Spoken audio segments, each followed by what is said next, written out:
خوش آمدید کہتے ہیں آپ کو آپ کے اپنے چینل میں ملا پور کا سائن ایپیسوڈ 8۔ جو کچھ کھایا پیا تھا سب باہر آ گیا۔ ذرا حواس درست ہوئے تو وضو کیا اور خان سے کہا، اچھی خاصی مست زندگی گزار رہا تھا میں، تم لوگوں نے پکڑ دھکڑ کے پیر بنا دیا۔ جانے کس کس بلا سے لڑاؤ گے، سودے جن سے مقابلہ کراتے ہو۔ جنرل ضیاء نہیں کر پایا، میں کس کھیت کی مولی ہوں۔ سب جنوں کا باپ ہے یہ۔ قیامت کے روز جب انسان اور جنات تھر تھر کانپ رہے ہوں گے، یہ منحوس وہاں بھی سود خور کو چمٹا ہوگا۔ تو اب کیا کریں اس کا؟ خان نے مسلسل نلکا چلاتے ہوئے پوچھا۔ کرنا کیا ہے، سود کھانا چھوڑ دو۔ میں نے اگر تیرا ناشتہ نہ کیا ہوتا تو کم از کم سر اٹھا کے بات تو کرتا جن سے، جو خود سودی پراٹھے ڈکار کے بیٹھا ہو۔ کیا مقابلہ کرے گا سودی جن کا؟ نکال دیا نا سب کچھ۔ اس دوران بھٹے پہ کچھ گدھا گاڑیاں آئیں۔ ایک ریڑھی پر ملا پور کا بالو آرائیں بیٹھا ہوا تھا۔ مجھے دیکھتے ہی اس کے چہرے پر غصے اور نفرت کے آثار بیدار ہوئے۔ دور ہی سے بولا، تو کدھر پھرتا ہے منحوس طلاقی؟ اس دن تو ہمیں نصیحت کر رہا تھا کہ زوجہ کی فوتگی پہ مولوی کا بیان رکھوایا کر، اب خود طلاق دے کے پھرتا ہے۔ میں تو جیسے کاٹو تو بدن میں لہو نہیں۔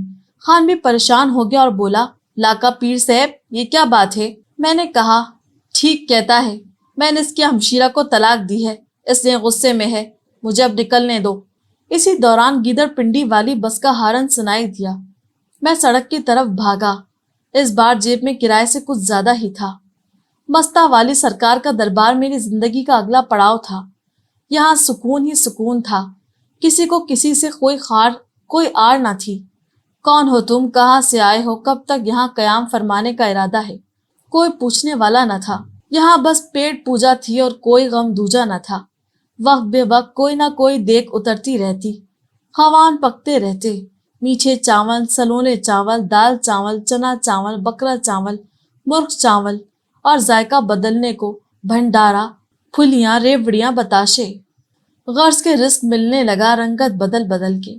لنگر میں ہر سو حق اللہ کی صدا گونجتی تھی، یہاں تک کہ درویش روٹی مانگتے ہوئے بھی حق اللہ روٹی کا نعرہ لگاتے، لیکن سب سے زیادہ نعرہ حق اللہ بھنڈارا کا لگتا، یا پھر حق اللہ بوٹی۔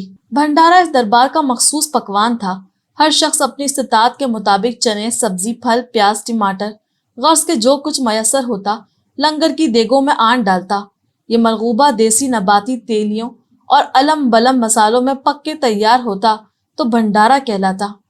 دربار پہ نت نئے لوگ ملتے، نت نئے پھول چڑھتے۔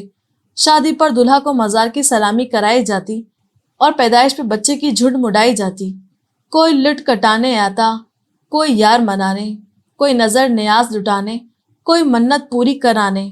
ملنگوں کے کاسے روز ہی بھر جاتے۔ ملنگ کی بھی اپنی ہی دنیا ہوتی ہے، وہ نز و نیاز پر جیتا ہے، اسے ہر گھڑی پیری کا زوم اور چوری کی فکر ہوتی ہے۔ وہ دنیا کو ہمیشہ مرید کی نظر سے دیکھتا ہے۔ میں نے یہاں رنگ برنگے ملنگ دیکھے، ایک سے بڑھ کر ایک یہاں پیری کا دعوے دار تھا۔ غرض کے پیر زیادہ تھے اور مرید کم۔ کچھ مست ملنگ تھے، یہ اپنی ہی دنیا میں مست رہتے اور ہر وقت کچھ نہ کچھ بڑبڑاتے رہتے۔ پرائز بانڈ اور پرچی والے ان کی بڑبڑاہٹ سے لکی نمبر نکالا کرتے تھے۔ ایک ملنگ الیکٹریشین تھا، مزار پہ پانی والی موٹر چلاتا تھا، لوگ اسے بجلی والا بابا کہتے تھے۔ بہت سو کے نزدیک وہ کرنی والا تھا، یعنی اس کی ہر دعا مقبول تھی۔ ان دنوں ملک میں ایک نئی آفت آن پڑی تھی، لوڈ شیڈنگ۔ ریڈیو پر بتاتے تھے کہ ڈیموں میں پانی کم ہو گیا ہے، ملک میں بجلی چوری بڑھ گئی ہے، اب روزانہ بجلی جایا کرے گی۔ شام ہوتے ہی مزار پہ اندھیرا چھانے لگا۔ میں نے ایک روز بجلی والے بابا کی خدمت میں 1.5 بتاشا شیرنی لوڈ شیڈنگ کا ختم چڑھایا۔ بابا کے چہرے پر جلال آیا، بڑی طویل دعا فرمائی۔ آج تک قبولیت کا منتظر ہوں۔ دھوئیں والا ملنگ بھی کافی مقبول تھا، یہ سگریٹ پی کر دھواں نکالتا تھا۔ اس دھوئیں میں عاشق کو معشوق کی تصویر نظر آتی تھی، یہاں عاشقوں کا ہجوم لگا رہتا تھا۔ ایک روز 2 عاشق آپس میں دست و گریباں ہو گئے، ان میں سے ایک نے بابے کو بھی دھو ڈالا۔ کہتے ہیں بابا نے ایک عاشق کو دوسرے کی بہن کی تصویر دکھا دی۔ تکونی نظام کی گڑبڑ تھی یا سوچی سمجھی سازش، بہرحال بڑا ہی غیرت والا زمانہ تھا۔ ایک پروفیسر ملنگ بھی تھے، لوگ بتاتے تھے کہ سائیں کے ساتھ 16 جماعت پڑے ہیں، نوکری نہ کر ملنے پر ملنگ بن گئے۔ یہ پیالے میں دودھ یا سادہ پانی لیے پھرتے اور اس میں انگلی ڈال کے باہر چھڑکتے۔ اکثر انگریزی میں بات کرتے اور ہر کسی کو بلڈی سالہ کہتے تھے۔ ان کا یہ قول مجھے بڑی مشکل سے یاد ہوا۔ 2 بلڈی ہائیڈروجن 1 سالہ آکسیجن مل کے واٹر بنا سالہ۔ واٹر آگ بجھاتا ہے تو آکسیجن 2 ہائیڈروجن سے ہم بنا سالہ، ہم آگ لگاتا ہے۔ جانی ملنگ یہاں کا واحد صاف ستھرا ملنگ تھا۔ وہ 22-23 برس کا جوان تھا۔ ماں باپ فوت ہو چکے تھے، بھائیوں نے گھر سے نکال رکھا تھا۔ اس کی سب سے اچھی عادت 5 وقت نماز کی تھی۔ وہ مزار سے ملحقہ مسجد میں رہتا تھا اور بیک وقت امام بھی تھا اور خادم مسجد بھی۔ میں نے بھی مسجد میں ہی ڈیرا لگا لیا۔ ہفتے بعد دربار کے متولی پیر سجاد شاہ مسجد میں تشریف لائے تو میری وضع قطع دیکھ کر امامت مجھے سونپ دی۔ اس طرح جانی اور میرا رشتہ امام اور خادم مسجد کا ہو گیا۔ 3 مہینے پلک جھپکتے گزر گئے۔ میں کئی ملنگوں کے حلقوں میں بیٹھ کر جلد ہی طبیعت سیر ہو گئی۔ یہ بیزاری جانی نے پیدا کی۔ وہ ملنگوں کی خفیہ عادتوں سے واقف تھا۔ فاضل شاہ کے سوا وہ کسی کو کامل نہ مانتا تھا۔ پیر فاضل شاہ کا یہاں بہت شہرہ تھا۔ ان کے آستانے پہ منگل بدھ کو رش رہتا۔ لوگ انہیں جنات اسپیشلسٹ مانتے تھے۔ ان کے پاس موکلات کی فوج تھی۔ لوگ ان کا نام بڑے احترام سے لیتے تھے۔ جانی بتاتا تھا کہ وہ پیر فاضل شاہ سے جنات کا عمل سیکھنا چاہتا ہے، جبکہ شاہ جی فی الحال اسے اذن دینے سے قاصر تھے۔ مجھے بھی جنات نکالنے کا بہت شوق تھا۔ ابھی تک میری جن سے صرف ایک ہی ملاقات ہوئی تھی، پٹھان کے بھٹے پہ، اور یہ ملاقات بے نتیجہ رہی تھی۔ جانی اور مجھ میں بہت سی قدریں مشترک تھیں۔ ہم دونوں بے گھر تھے، نمازی تھے اور اللہ کی باتیں کرتے تھے۔ نہ تو ہم کسی کے مرید تھے اور نہ ہی پیر۔ اگر کچھ فرق تھا تو بس یہ کہ جانی کو فقیر بننے کا شوق تھا اور میں مریدوں سے پیچھا چھوڑنے پہ رب تعالیٰ کا شکر ادا کرتا تھا۔ مزار پر ہر گھڑی ہجوم رہتا، جبکہ مسجد اکثر خالی ہی رہتی۔ جانی 5 وقت اذان دیتا اور میں امامت کراتا۔ نماز اکثر ہم دونوں اکیلے ہی پڑھتے۔ کیا ہوا جو کبھی 2-4 زائر رستہ بھول کے چلے آتے، ورنہ مسجد ایک حسین ویرانے سے کم نہ تھی۔ میرے پاس پہننے کو صرف ایک ہی لباس تھا۔ میں ہر تیسرے روز دھونے کا عادی تھا۔ خوش قسمتی سے جانی کے پاس 2 قمیضیں تھیں۔ سوموار اور جمعرات کو مجھے اس سے قمیض ادھار مانگنا پڑتی، جسے پہن کے میں اپنا لباس دھو لیتا تھا۔ ایک روز جب ہم قمیضیں بدل رہے تھے، میں نے جانی کی پیٹھ پہ پرانے زخموں کے نشان دیکھے۔ میں نے کہا، کیا ہوا جانی؟ وہ ہنس کے بولا، ماتم کے نشان ہیں۔ میں خاموش ہو گیا۔ مجھے کسی کے مسلک سے کوئی غرض نہ تھی۔ وہ رب سے محبت کرتا تھا، یہی اس کی بلند فطرت ہونے کی نشانی تھی۔ سچی بات تو یہ کہ جب رب کو میں چٹھیاں لکھتا تھا، وہ مسلک بیزار تھا اور منافرت کی بجائے مذہبی موافقت کو پسند کرتا تھا۔ جمعرات کا دن یہاں خاص عید کا دن ہوتا۔ اس روز خوب چڑھاوے چڑھتے اور ملنگوں کی عید ہوتی۔ جمعرات کی شب قوالی کا پروگرام ہوتا۔ دور دراز گاؤں پنڈوں سے زائرین ٹرالیوں ویگنوں پر بیٹھ کر آتے۔ رات بھر چائے اور میٹھے دودھ کے دیگچے ابلتے، مٹھائیاں تقسیم ہوتی۔ ملنگ فقیر مست الست دنیا کا ہر غم بھول کر اس رات خوب ناچتے۔ اس شب میں اور جانی لنگر خانے سے دودھ کے پیالے بھر کے قوالی سننے جا رہے تھے۔ محفل جوبن پر تھی۔ سازندے طبلے اور ہارمونیم پر موسیقی کی دھنیں بکھیر رہے تھے۔ قوال کلام خسرو کی پرسوز تان لگائے ہوئے تھے۔ عاشقان پیسے لٹا رہے تھے اور ملنگ وجد میں ناچ رہے تھے۔ رنگ و نور کی اس محفل میں میری نظر بدرنگ ہوئی اور بہکتی بہکتی کہیں دور چلی گئی۔ ملنگ کی نظر پاک ہوتی ہے، وہ پرکشش چہروں میں جلوہ ذات دیکھتا ہے، مگر میں ملنگ نہیں، دل کے ہاتھوں تنگ تھا، سو میں نے فراغے سے دیکھا اور دیکھتا ہی رہ گیا۔ میرے پاس اگر تھوڑی بہت کوئی فقیری تھی تو اس شب ہوا ہو گئی۔ میرا دل حسن کے خالق کو چھوڑ کر اس کی حسین مخلوق کے سامنے سجدہ ریز ہو گیا۔ وہ 17-18 سال کی خوبصورت دوشیزہ تھی، سانولی رنگت، کتابی چہرہ، کون سی گردن، کمان بھنوریں، کان میں سونے کی بالی، ناک میں کوکے کی ڈالی۔ اس کا پورا جسم ایک سیاہ چادر میں لپٹا ہوا تھا، گلے میں چاندی کی زنجیر تھی اور وہ بے ہوش تھی۔ اس کا سر ایک بوڑھی اماں کی گود میں تھا، ساتھ ایک سفید ریش بزرگ تھا جو کافی پریشان دکھائی دیتا تھا۔ لوگ کہہ رہے تھے کہ لڑکی پہ جن آیا ہوا ہے۔ کچھ ملنگ ادھر گھیرا ڈال کے کھڑے تھے۔ میں نے دودھ کا پیالہ جانی کو پکڑایا اور میں وہیں کھڑا ہو گیا۔ کسی ملنگ نے جا کر پیر فاضل شاہ کو خبر دی۔ وہ مزار کے پچھلے احاطے میں واقع ایک چھوٹے سے کمرے میں رہتے تھے۔ شاہ جی ہانپتے ہوئے آئے. پہلے ملنگوں کو ڈانٹا کہ پیچھے ہٹ جاؤ، تماشا نہیں ہے. پھر اس مرمر کی مورت کو پاس بیٹھے دو زانوں ہوئے. قوالوں کا جوش عروج پر تھا. شاہ جی اس دو شیزہ کی چوڑیوں بھری کلائی اپنے کھردرے ہاتھوں میں تھام کر آنکھیں بند کیے منتر پڑھ رہے تھے. ایک رقابت سی میرے دل میں پیدا ہوئی. دل یاز کے دریا میں غوطے کھانے لگا. کاش میں نے بھی جنات نکالنے کا کوئی عمل سیکھا ہوتا. آج شاہ جی کی جگہ میں بیٹھا ہوتا. اس خوبصورت پری کی خاطر جنات کے لشکروں سے ٹکرا جاتا. ذریعت ابلیس کی اینٹ سے اینٹ بجا دیتا. کوئی قاف سے جنات علم اتار کے بنی آدم کا جھنڈا لہرا دیتا. بن قاسم بن کر حوا کی اس بیٹی کو آزاد کراتا. پھر فرہاد بن کر اس خوبصورت بت کا اسیر بن جاتا. کاش میں بھی کوئی ایسا عمل جانتا. کچھ ہی دیر میں اس مہوش نے آنکھیں کھول دی اور انگڑائی لے کر یوں بیدار ہوئی گویا صبح کا سورج طلوع ہو گیا ہے. پھر حیرت سے مجمع ہو کر دیکھا.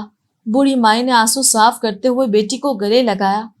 چادر کے پلو سے کچھ مڑے تڑے نوٹ نکال کر شاہ جی کی نظر کیے. شاہ جی نے پیسے جیب میں رکھے اور کھڑے ہو کر اپنے کمرے کی طرف بڑھ گئے. ملنگوں نے آگے بڑھ کر ہاتھ دھلائے. بے شمار سوالات میرے دل میں پیدا ہونے لگے. آخر یہ جن انسان میں داخل کیسے ہوتا ہے؟ وہ کیسا عمل ہے جس سے جن باہر آ جاتا ہے؟ جن آخر دکھائی کیوں نہیں دیتا؟ آج تک کسی عامل نے جن کو کان سے پکڑ کے باہر کیوں نہیں نکالا؟ اپنی بدعمالیوں پر کسی جن نے کبھی معافی کیوں نہ مانگی؟ جسے چمٹا تھا اس کے پاؤں کیوں نہ پکڑے کہ بی بی آئندہ نہیں چمٹوں گا؟ کبھی عوام کے سامنے توبہ طیب کیوں نہ ہوا کہ آج سے ایک شریف جن بن کے زندگی گزاروں گا؟ یہ کیسا جن ہے جو کسی غاضب کرایہ دار کی طرح زبردستی قلبوت پہ قبضہ کرتا ہے، پھر عامل کے عمل سے خاموشی سے رخصت بھی ہو جاتا ہے؟ یہ ہمیشہ غریب کو ہی کیوں چمٹتا ہے؟ کسی افسر کسی رئیس کو کیوں نہیں چمٹتا؟ بے شمار سوالات سانپ بن کر میرے ذہن میں کل بلانے لگے. وہ ماروخ اپنے ماپیوں کے ساتھ مزار کی سلامی کو چل دی. اس کی چال میں ایک وقار و متانت تھی. میں کسی دیوانے کی طرح اس کے پیچھے ہو لیا. وہ مرکز شریف پہ قدم بوسی اور دست بوسی میں مشغول ہو گئی اور میں کچھ دور ایک ستون کی آڑ میں رب سائیں کو چٹھی لکھنے بیٹھ گیا. تیرے خزانوں میں ایسی کروڑوں ہوں گی رب سائیں، بس ایک یہ دلا دے اور کچھ نہیں مانگتا. حوا کی بیٹی ہے، میں آدم کا بیٹا، جن سے زیادہ میرا حق بنتا ہے. اب کی بار سنبھال کے رکھوں گا سائیاں، بس اب انکار نہیں کرنا. تیری اس خوبصورت عنایت کا منتظر ہوں، فقط دل کے ہاتھوں مجبور. تیرا ایک بندہ. سلامی کے بعد یہ لوگ واپس پلٹے تو میں ستون کی آڑ میں کھڑا ہو کر تکنے لگا. وہ مسکرا کر اپنی ماں سے کچھ بات کر رہی تھی. لمحے بھر کو اس کی نظر مجھ پر پڑی اور اس کی مسکراہٹ تھم گئی. شاید مجھے کوئی بھوت پریت سمجھتی تھی. بکھرے ہوئے بال، بے ترتیب داڑھی، پرانا لباس. میں کسی بھوت سے کم تو نہ تھا.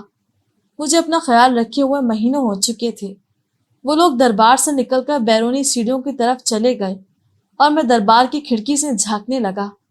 باہر کا موسم بدل چکا تھا. بادل آ چکے تھے. اجلے فرش پر ہلکی ہلکی بوندیں پڑ رہی تھیں. ان بوندوں نے قوالوں کا جوش اور بڑھا دیا تھا. رات نصف سے اوپر تھی. مسجد کی گھڑی کی مسلسل ٹک ٹک نے میری نیند اڑا رکھی تھی. یا شاید میں اس انمول گھڑی کے سحر میں گرفتار تھا جب حسن تجلی بن کر من کی سوکھی زمین پر چمکا تھا. آسیب زدہ حسن جو خواب دیدہ تھا، جس کا آسیب شاہ جی کے وظیفے کے سامنے ریت کی دیوار تھا. حسن جو جوش میں آنے سے پہلے ہی ہوش اڑا دینے پر قادر تھا. مجمع کی طرف اٹھتی اس کی نگاہ حیرت کی گویا قاتل اپنے مقتول کو ڈھونڈ رہا ہو. لوہے مزار پر اس کے والہانہ بوسے گویا وصل کی شب دلہن اپنے محبوب کو چومتی ہو. مرکز سے پلٹ کر جب وہ مسکرائی تھی تو بجلی کتنی زور سے چمکی تھی. ستون کے پیچھے جھانکتے فقیر کو دیکھ کر جب وہ ہراساں ہوئی تھی تو بادل کتنی زور سے گرجا تھا. ہم دونوں مست ملنگ مسجد کے صحن میں گھاس کی صفیں بچھائے لیٹے تھے. بارش تھم چکی تھی اور موسم بڑا خوشگوار ہو گیا تھا. میں نے کروٹ لے کر جانی کو دیکھا. وہ بھی شاید میری طرح آسمان کے تارے ہی گن رہا تھا. میں نے کہا، جانی جاگ رہا ہے نا؟ اس نے چونک کر مجھے دیکھا، پھر ہلکی سی ہوں کی. میں نے کہا، یار تو نے کبھی محبت وغیرہ کی ہے؟ وہ کچھ دیر خاموش رہا، پھر بولا، امام صاحب خیر تو ہے؟ میں اٹھ کے بیٹھ گیا اور کہا، امام نہیں پیش امام ہوں میں، کل سے تو بن جا، میری بات کا جواب دے. ہاں کی. پھر اچھا کس سے؟ اپنے بابا جی سے۔ وہ ایک دم سنجیدہ ہو گیا۔ میں کچھ دیر اندھیرے میں سے گھورتا رہا، پھر کہا، یقیناً تمہارے بابا بھی بہت محبت کرتے ہوں گے تم سے۔ ہاں، بہت زیادہ۔ وہ بولا، سب بھائیوں سے زیادہ۔ جب چھوٹا تھا تو کندھے پر بٹھا کر مجلس لے جاتے تھے، کبھی امام بارگاہ۔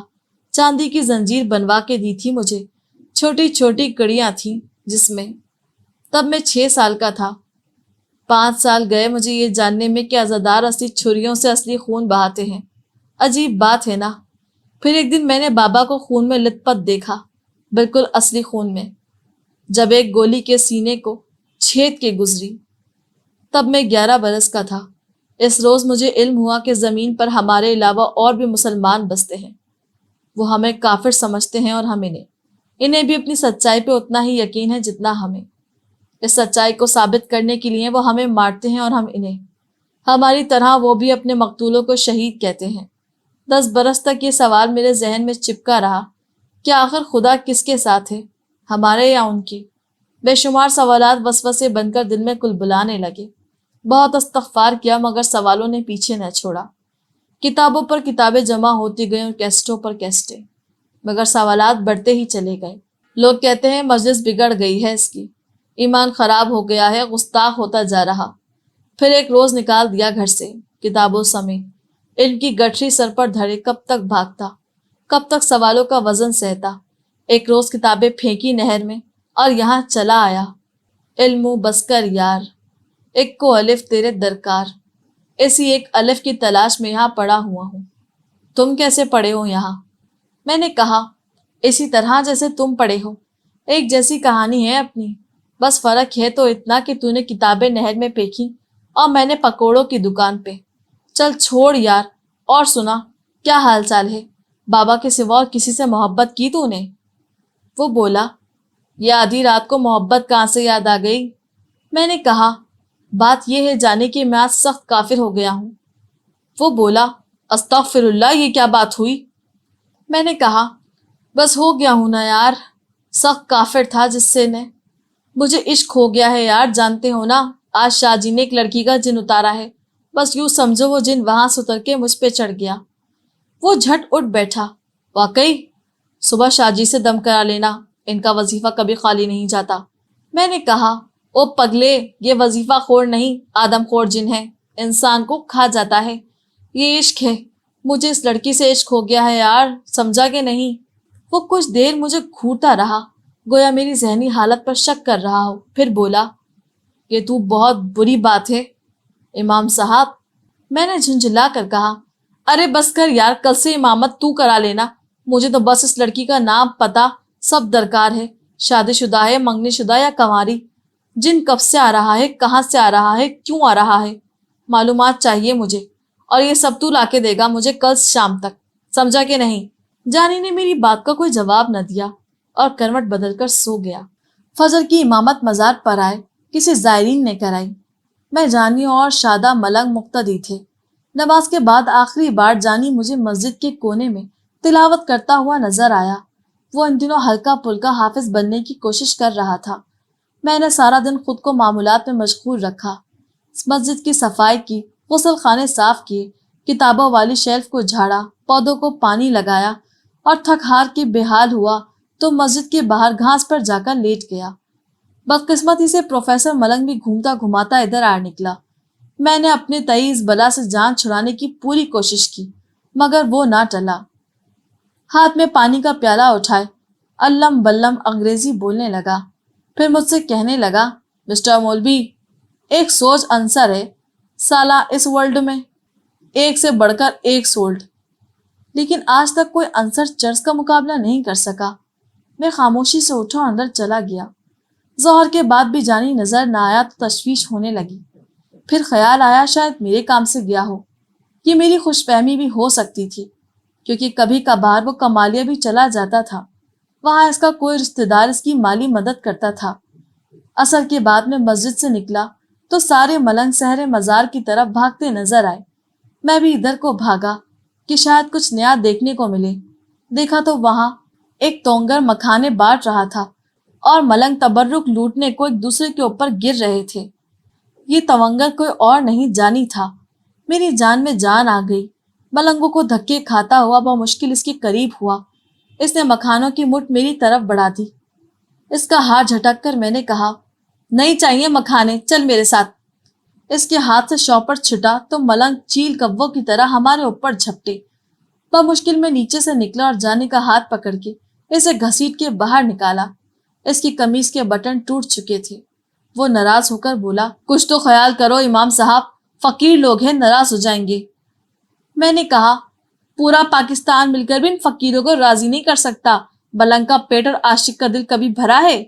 پھر اسے لیے مزار کی چھوٹی دیوار پر جا بیٹھا اور کہا، بتا کیا رپورٹ ہے؟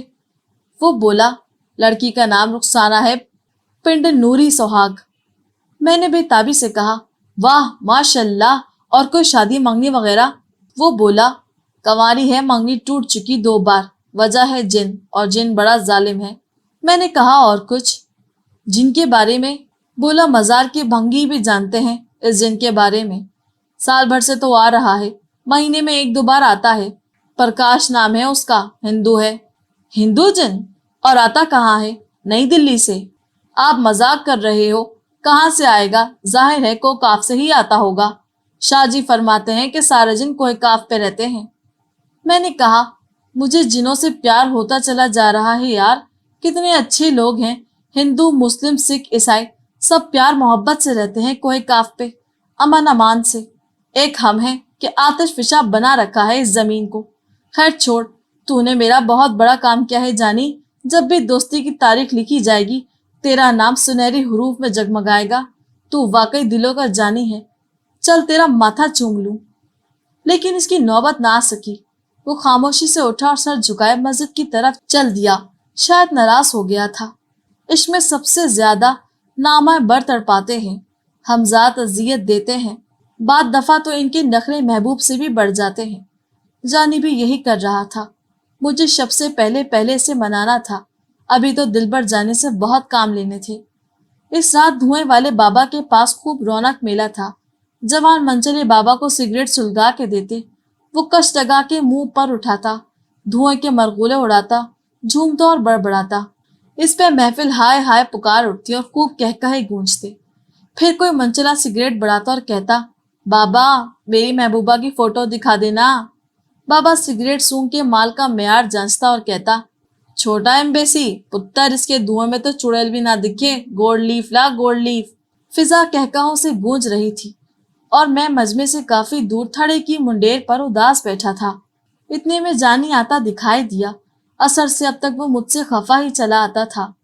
کچھ دیر وہ دھوئیں والے بابا کی رونق میلہ دیکھتا رہا، پھر میری طرف چلا آیا۔ امام صاحب، بابا سے کیوں دور بیٹھے ہو؟ آپ بھی سگریٹ سلگا کے دو نا۔ میں نے کہا، من میں بسی ہے صورت یار، جب بھی چاہا دیکھ لی۔ وہ بولا، واہ واہ، دربار پہ ایک ملنگ شاعر کی کمی تھی، پوری ہو گئی، کل سے آپ بھی رونق میلہ لگا لینا، ماشاء اللہ۔ میں نے اس کو اٹھ کے گلے لگایا اور کہا، ہماری رونق تو تجھ سے ہے دل بر جانی، شکر ہے تو راضی ہوا، ورنہ تیری جدائی میں بھی شعر کہنے پڑتے۔ سن آج کے بعد مجھے امام صاحب نہیں، سائیں سلو کہنا، ورنہ لوگ کہیں گے کہ کیسا زمانہ آ گیا ہے، مسجدوں کے پیشے امام بھی عشق لڑانے لگے ہیں، ایویں خواہ بات چل پڑے گی۔ چل اب باہر چلتے ہیں کھلے ماحول میں، کچھ دل کا حال سنانا ہے تجھے۔ ہم باتیں کرتے ہوئے مزار سے باہر نکل آئے۔ ایک کچی سڑک مزار کی ملحقہ دیوار سے الگ ہوتی تھی۔ اس طرف آبادی کم تھی اور کھیت زیادہ۔ گندم کی بجائی کے لیے زمین تیار ہو رہی تھی۔ خالی کھیت دونوں طرف وسیع میدان کی صورت پھیلے ہوئے تھے۔ چاند کی چاندنی نے ماحول کو خوابناک بنا رکھا تھا۔ ہم سڑک پہ چہل قدمی کرتے ہوئے کافی دور نکل گئے۔ میں نے کہا، جانی میرے دل میں خیال آیا ہے یار، وعدہ کر مذاق نہیں اڑائے گا میرا۔ وہ بولا، ٹھیک ہے سائیں بتاؤ۔ میں نے کہا، پہلے یہ بتا کہ نوری سہاگ پنڈ یہاں سے کتنی دور ہے؟ وہ چلتے چلتے رک گیا اور مجھے گھورتے ہوئے بولا، بس کرو سائیں، اب نوری سہاگ جاؤ گے اس لڑکی سے ملنے؟ میں نے کہا، اس میں برائی کیا ہے، دم کرنے تو جا سکتا ہوں نا۔ اس نے ایک طویل قہقہا لگایا اور بولا، دم شم کا خیال بھی دل سے نکال دو سائیں، جن کا مقابلہ کر سکتے ہو آپ، وہ بھی بغیر نوری علم کے۔ میرا مشورہ تو یہ ہے کہ صبح شاہ جی سے ملو، کچھ روز ان کی ٹہل سیوا کرو، وہ جنات کی تسخیر کے تمام علوم سے واقف ہیں، بس ان کو راضی کر لو، پھر سمجھو ستیہ خیرہ، ورنہ کھوتا کنواں میں ایویں خواہ کسی مصیبت میں پھنس جاؤ گے۔ میں نے کہا چھوڑ شاہ جی کو یار، ویک جانی، اپنا عقیدہ تو یہ ہے کہ جن کبھی بھی انسان سے طاقتور نہیں ہو سکتا، نہ ہی ان میں عقل ہم سے زیادہ ہے۔ جنات کس قابل ہوتے تو خدا ان سے حکومت چھین کے انسانوں کو کیوں دیتا؟ جگرا ہونا چاہیے یار، ایمان یہاں سینے میں ہے۔ دیکھ چکا ہوں میں جنات کو، یہاں آنے سے پہلے ایک چھوٹی بچی کا جن اتارا تھا میں نے۔ وہ حیرت سے بولا واقعی؟ میں نے کہا بس اترتے اترتے رہ گیا، اس روز اگر میں نے پراٹھے نہ کھائے ہوتے نا، پٹک کے رکھ دیتا سالے کو۔ سودی جن تھا وہ، اور میں نے سود والے پراٹھے کھا رکھے تھے۔ بچ گیا کافر، جن تو نہ اترا پر جھاکا اتر گیا ہے میرا۔ وہ ایک بار پھر ہنسا اور بولا 6 ماہ سے منت کر رہا ہوں شاہ جی کی نوری علم سکھا دیں، آج تک نہیں ملا۔ آپ بغیر نوری علم کے جا رہے ہو جن اتارنے، وہ بھی ایک ہندو جن؟ بلے بھی بلے، میں نے لہر میں آ کر کہا۔ افسوس تو اس بات کا ہے جانی کہ ہم نے ہندوؤں سے تو آزادی حاصل کر لی، مگر ہندو جنات سے پیچھا نہ چھڑا سکے، یعنی مسلم جنات مل جل کر بھی جنا جیسا ایک لیڈر پیدا نہ کر سکے۔ یہ تو کارکردگی ہے ان کی، اور ایک ہم ہیں کہ انہیں سر پہ چڑھا رکھا ہے۔ عاملوں کا دھندا ہے، ورنہ قرآن پاک گھر میں پڑھا جائے تو ہندو جنات رام رام کرتے ہوئے بھاگیں۔ دیکھ لینا رخسانہ کا جن میں ہی اتاروں گا انشاءاللہ، بلکہ بارڈر بھی پار کرا کر آؤں گا اس کافر کو۔ وہ بولا شوق سے اتاریں جناب، آزادی دلائیں اس بیچاری کو۔ نوری سہاگ یہاں سے زیادہ 6 کلومیٹر دور ہے، پل باگر سے تانگا مل جائے گا، 1.5 روپیہ کرایہ ہے۔ تو کب جا رہے ہو جن اتارنے؟ میں بھی چلوں ساتھ؟ میں نے کہا نہیں جانی، تم کل شہر جاؤ گے، کچھ سامان منگوانا ہے، میرے پاس کچھ روپے پڑے ہیں، یہاں آنے سے پہلے ایک کسان نے دیے تھے، اس کی بھینس بیمار تھی، میں نے فاتحہ پڑھ کے دم کیا تو ٹھیک ہو گئی۔ خیر اللہ نے ٹھیک کیا، مگر اس نے پیر مان لیا مجھے، میری دعوت کی اور نذرانہ بھی دیا، صبح یہ پیسے خرچ کرنے ہیں۔ وہ مسکرایا اور میرے بال کھینچ کر بولا کل منگل ہے، دربار پہ نائی آئے گا، اپنا حلیہ بھی درست کروا لینا، جن بڑا بھائی سمجھ کے جھپی نہ لگا لے آپ کو۔ اچھا تو کیا سامان منگوانا ہے؟ دوسرے دن شام کو جانی لدھا پندھا واپس آیا، وہ سارا سامان لے آیا تھا۔ اس میں میرے لیے ملیشیا کا ایک سیاہ کرتا، مدنی رومال، پنس سورا، تسبیح، عطر اور سرما تھا۔ اس کے علاوہ چاندی کی ایک چھاپ اور سنہرے رنگ کی ایک زنانہ گھڑی بھی تھی، جو میں نے خصوصی طور پر منگوائی تھی جن اتارنے کے لیے۔ رات دیر تک میں ان چیزوں کو برابر دم کرتا رہا۔ اگلے روز جانی مجھے پل باگر تک چھوڑنے آیا۔ تانگے پر بیٹھتے ہوئے اس نے جیب سے 1 روپیہ نکال کر مجھے دیا اور کہا گاؤں پہنچ کے سیدھا چوک پر اترنا، الٹے ہاتھ پہ حسینی محلہ ہے، وہاں کاظم شاہ کا گھر پوچھ لینا، یہ روپیہ انہیں دینا ہے، وہ آپ کا کام کافی آسان کر دیں گے۔ تانگا کھچا کھچ بھرا ہوا تھا۔ پچھلی سیٹ پر 3 موٹی خواتین تھیں جن کی گود میں صحت مند بچے بھی تھے۔ اگلی سیٹ کی سواریاں میری طرح ستم رستہ تھیں۔ کوچواں وزن برابر کرنے کو تانگے کے بم پر بیٹھا تھا اور سرکتا گھوڑے کے کان تک پہنچ گیا، مگر نوری سہاگ تک ٹانگے کا توازن درست نہ ہو سکا۔ چوک پر اتر کر میں نے کاظم شاہ کا گھر تلاش کیا۔ دستک دی تو 20-25 برس کا ایک نوجوان باہر آیا۔ میں نے سلام کیا اور کہا کاظم شاہ کو بلائیے گا۔ اس نے ایک اچھٹی نظر مجھ پر ڈالی اور رکائی سے بولا میں ہی کاظم شاہ ہوں، فرمائیے۔ میں نے کہا سائیں مستہ کے دربار سے آیا ہوں، یہ رقیہ بھیجا ہے جانی نے آپ کے لیے۔ وہ رقیہ پڑھنے لگا۔ اس دوران 2-4 بار اس نے کن اکھیوں سے مجھے بھی دیکھا۔ بالآخر اس کے چہرے پر مسکراہٹ ابھری، رقیہ چوم کر آنکھوں سے لگایا اور آگے بڑھ کر مجھے گلے لگا لیا۔ ساجد عباس کا مہمان ہمارے سر آنکھوں پر، کیسا ہے ساجد؟ میں نے کہا کون ساجد؟ بولا وہی دشمنی جاں جو آج کل اوروں کا جانی بنا پھرتا ہے، آپ اندر تشریف لائیے نا۔ کاظم شاہ کا وسیع ڈرائنگ روم، اس نے خاطر تواضع میں کوئی کسر نہ چھوڑی، چائے، بسکٹ، کیک، ابلے ہوئے انڈے، ساتھ وہ بار بار اس ساجد کی تعریف بھی کر رہا تھا جسے کئی ماہ سے میں جانی کے نام سے جانتا تھا۔ کہنے لگا امید کرتے ہیں ہماری آج کی ایپیسوڈ آپ کو ضرور پسند آئی ہوگی۔ ہم جلد حاضر ہوں گے اگلے ایپیسوڈ کے ساتھ۔ ہمارے چینل کو سبسکرائب کرنا ہرگز نہ بھولیں۔ شکریہ۔